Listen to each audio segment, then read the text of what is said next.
Why cricket is not growing.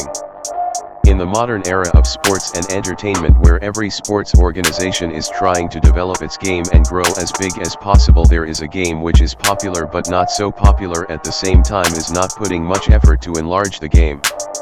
If you look at the number of full-time and associate members of 12 most popular team games compared, cricket is on bottom of the charts with only 12 full-time members, whereas football, the most popular sport, with almost over 200 full-time members.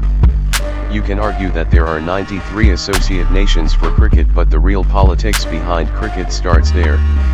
There is an existing privilege and politics inside ICC, the International Cricket Council, which belongs to three big nations who bring the most revenue, respectively India, Australia, and England. These three nations' cricket board brings almost 90% of revenue to the ICC, and they get a big chunk of money.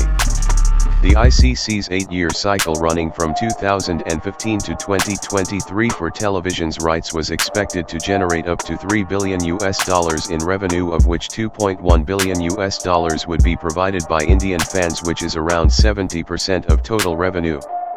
India would receive up to $650 million of that, in addition to the $70 million surplus paid to each full member of the ICC, of which they are 12.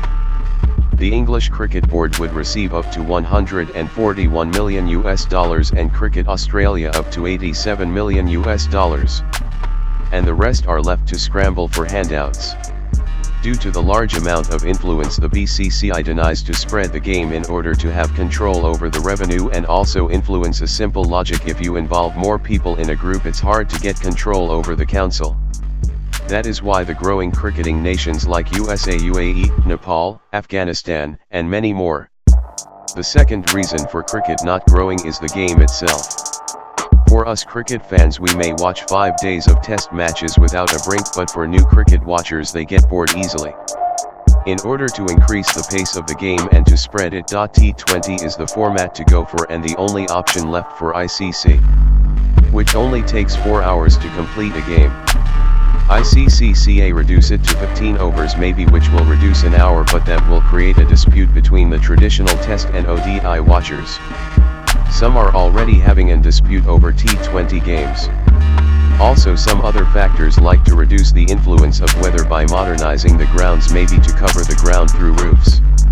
We will see what happens on the future, but for now this is goodbye from 360p.